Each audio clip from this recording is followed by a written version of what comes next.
인사이드 라인베커의 중요성, 미식축구에 관한 이해도가 딱히 높지 않으셔도 분명히 알고 계실 겁니다. 공격팀에 쿼터백이 있는 것처럼 수비팀에는 인사이드 라인베커가 있죠. 매 플레이마다 수비 코디네이터의 플레이콜과 전술 지시사항을 전달받아 그대로 다른 수비 동료들에게 알려줘야 하는 역할을 합니다. 사실 필드 위에 인사이드 라인베커가 한 명만 있을 수도 있고 두 명, 세 명까지 있을 수도 있는데, 간단히 설명하자면 보통 이 수비팀 쿼터백 역할을 하는 선수는 가장 가운데 포지션에 필드에서 절대 나올 일이 없는 마이클 라인베커가 합니다. 필드에서 절대 나올 일이 없다라 사이드라인으로 가서 쉴 수가 없다는 이야기인데, 이게 사실 말이 안 됩니다. 솔직히 쿼터백은 전속력으로 뛸 일이 많이 없습니다. 매 플레이에 볼 핸들링을 하며 참여하지만 대부분의 플레이는 이 포켓 안에서 일어나죠. 하지만 인사이드 라인베커는 다릅니다. 런 플레이일 경우 공을 가지고 있는 선수를 전속력으로 쫓아가야 하고, 패스 플레이일 경우 본인 마크의 공격수를 따라가다 공이 향하는 곳으로 또 달려가야 합니다. 또한 매 플레이마다 본인을 막으려고 다가오는 공격수들까지 뿌리치며 태클을 해야 하죠. 이걸 쉬지 않고 3-40초마다 한 번씩 계속 한다는 건 웬만한 체력과 정신력이 아니면 불가능합니다. 위치로 봤을 때 포메이션 중앙에 있기 때문에 자연스럽게 태클도 팀에서 가장 많이 하는 포지션인데, 이 이유를 포함한 여러가지 요소들로 인해 스태티스타에 따르면 NFL 라인베커들의 평균 커리어 수명은 3년이 채 안 됩니다. 물론 기량 미달로 인해 NFL에서 버티지 못하는 선수들 때문에 평균 수명이 낮아지는 부분도 있겠지만, 그건 다른 포지션도 마찬가지고 라인베커는 몸이 남아나지 않는 포지션이다 보니 어쩔 수 없이 다른 포지션에 비해 수명이 짧은 거죠. 그런데 이런 포지션에서 13년을 버티고 있는 현역 선수들이 있습니다. 무려 3명이나 있는데요. 오늘 영상은 이 선수들의 포커스를 두고 이들이 얼마나 대단한 선수들인지 한번 소개시켜드리겠습니다. 마지막으로 왜 이 중 특별히 한 선수를 제가 다른 선수들보다 더 좋아하고 리스펙하게 됐는지도 설명해보겠습니다. 여러분도 이 영상에 나오는 선수가 아니더라도 가장 좋아하는 라인베커라든지 하고 싶은 이야기가 있으시면 자유롭게 댓글 달아주시기 바랍니다. 13년을 뛰고 이제 14년차 베테랑이 되는 이 선수들은 2012 드래프트에서 뽑힌 선수들입니다. 2012년도는 특히 훌륭한 인사이드 라인베커들을 참 많이 배출한 드래프트로 이미 유명한데요. 대표적으로는 전체 9번으로 뽑혔던 루크 키클리가 있었습니다. 아쉽게도 루크 키클리는 8년만 짧게 뛰고 은퇴했지만, 나머지 세 선수는 바로 오늘 제가 조명하고 싶은 선수들입니다. 2012 드래프트에서 2라운드 전체 47번 픽의 바비 와그너, 2라운드 58번의 르본테 데이비드, 그리고 3라운드 77번 드마리오 데이비스. 이 세 선수들은 놀랍게도 큰 부상 없이 NFL에서 꾸준히 수비 주장으로 활약하고 있는 선수들입니다. 아마 2012 출신 선수들 중 루크 키클리와 바비 와그너, 이 두 선수들이 커리어 초반에는 가장 관심을 많이 받았던 것 같습니다. 일단 루크 키클리는 올해 신인 수비수상도 받았었고, 흡사 초인적인 독심술로 상대의 공격 플레이를 읽어내며 플레이를 한 덕분에 모든 사람들의 리스펙을 차지했었죠. 동시대 바비 와그너는 시애틀 시옥스의 리전 오브 붐 수비 스쿼드의 뉴비로 들어가 커리어 2년차에 바로 슈퍼볼 우승을 하며 관심을 받기 시작했습니다. 그런데 르본테 데이비드나 드마리오 데이비스는 커리어 초반에 상대적으로 큰 관심을 받지 못했지만, 시간을 거듭할수록 성숙되는 와인같이 가치를 천천히 인정받게 된 선수들입니다. 그러면 일단 이 세 선수 중 가장 관심을 많이 받았던 바비 와그너부터 보면 좋을 것 같습니다. 바비 와그너, 경기에 난입했던 팬을 태클했던 해프닝으로 가장 유명한 선수죠.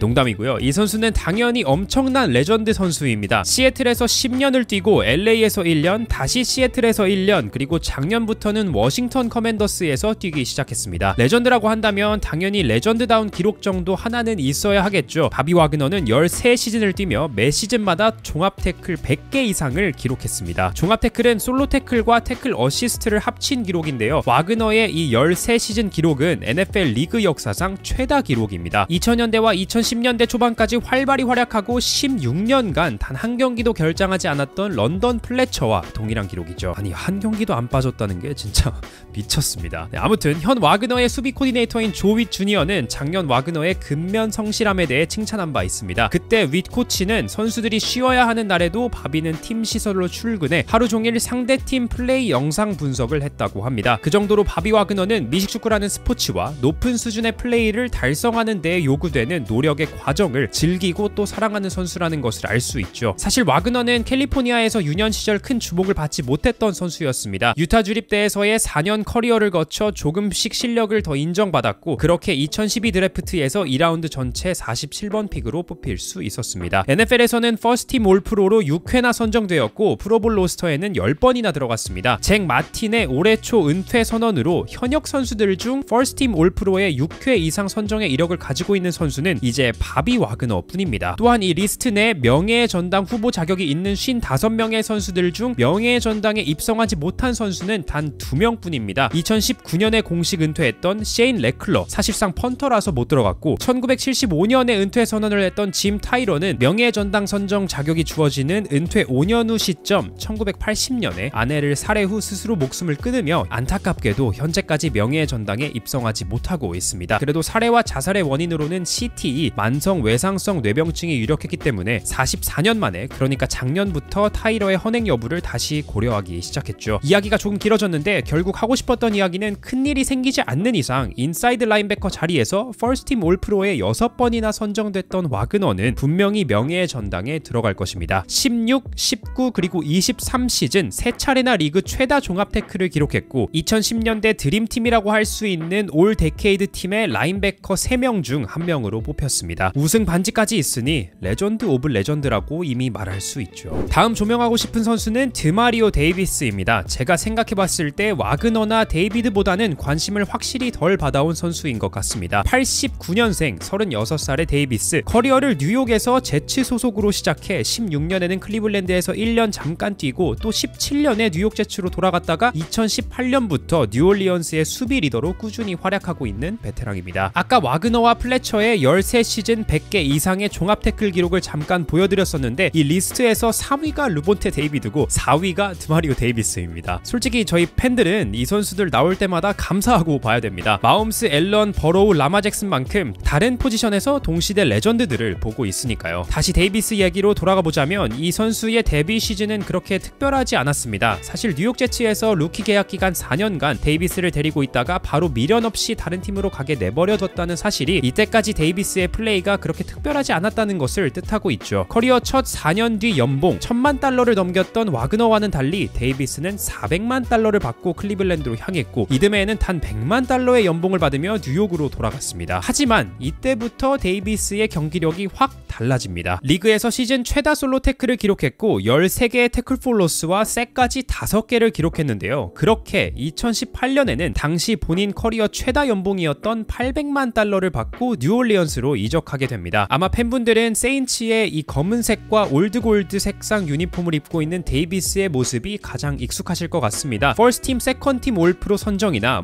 프로볼 투표에서 뽑혔던 모든 시즌들이 뉴올리언스 이적 후에 나왔으니 자연스러운 현상이라 말씀드리고 싶네요. 어쨌든 그렇습니다. 데이비스의 전성기는 2019년 나이 30이 되고서야 시작됐죠. 또 정말 대단한 것이 데이비스는 13년간 결장한 경기 수가 단 2개밖에 안 됩니다. 2021 시즌에 코로나로 한 경기를 결장했고 작년에 13년 커리어 최초로 부상 때문에 경기에 나오지 않았죠. 36인데 선발 라인베커로 부상 없이 계속 뛴다. 이거 참 대단한 것 같습니다. 마지막으로는 르본테 데이비드, 제가 이 중 가장 좋아하고 리스펙하는 선수입니다. 유일하게 13년간 원맨 팀으로 활약하고 있는 낭만 있는 선수고 제가 보기에 이 세 선수들 중 가장 밸런스가 좋은 라인베커인 것 같습니다. 솔로 태클이 1111개로 가장 많고 또 인터셉션도 와그너의 기록과 동일하게 13개로 가장 많고 펌블 유도는 31개로 7개인 와그너와 4개인 데이비스보다 압도적으로 많으며 태클 폴 로스도 170개로 최다, 마지막으로 펌블 리커버리까지 19개로 세 선수 중 가장 많은 선수입니다. 종합 태클은 와그너 다음으로 2위, 그리고 섹은 데이비스 다음으로 2위. 데이비드는 정말 못하는 게 없는 선수입니다. 그린닷을 데뷔 시즌부터 달고 수비팀의 원활한 커뮤니케이션을 책임졌으며 리더로서 꾸준히 13년간 템파베이의 수비 유닛을 이끌어왔습니다. 데이비스나 와그너보다는 피지컬이 조금 작은 편이었고 그런 이유 덕에 드래프트 되기 전에는 세이프티로 옮겨야 하는 것이 아닌가 하는 우려도 있었는데요. 하지만 그 우려는 금방 사라질 수밖에 없었습니다. 데이비드가 쇼앤프루브를 하기도 했고 NFL 미식축구라는 게임 자체가 더 다이나믹해진 덕분에 팀들은 몸집이 조금 작아도 더 민첩하고 스피드가 빠른 라인베커들을 많이 찾기 시작했죠. 데이비드의 플레이를 보면 정말 항상 공 주변에 있다는 걸 느낄 수 있습니다. 상대 공격 플레이를 인지하는 데까지 걸리는 시간 기간도 굉장히 짧을 뿐더러 공을 가지고 있는 공격수를 향해 달려가며 보여주는 추격 속도는 35살인 지금까지도 느려지지 않았습니다. 그냥 30대 라인베커들 중 잘하는 정도가 아니라 2020 시즌부터 현재까지 유일하게 태클 500개, 태클 폴로스 50개, 그리고 펌블 유도 10개 이상씩 기록한 선수라는 것을 생각해 본다면 데이비드가 얼마나 대단한 선수인지 어느 정도 짐작할 수 있습니다. 데이비드가 이렇게 오래오래 뛰고 은퇴해 명예의 전당까지 들어갈 수 있으면 좋겠네요. 이 세 선수들의 은퇴를 바라는 건 아니지만 당연히 머지 않았겠죠. 그 전까지 열심히 이 선수들의 플레이를 여러분들과 함께 봐야겠네요. 그리고 궁금해하실까봐 이 선수들의 커리어 누적 수입도 준비해봤습니다. 마지막으로 좋아요와 활발한 댓글 부탁드리겠습니다. 그럼 인사드리겠습니다. 감사합니다.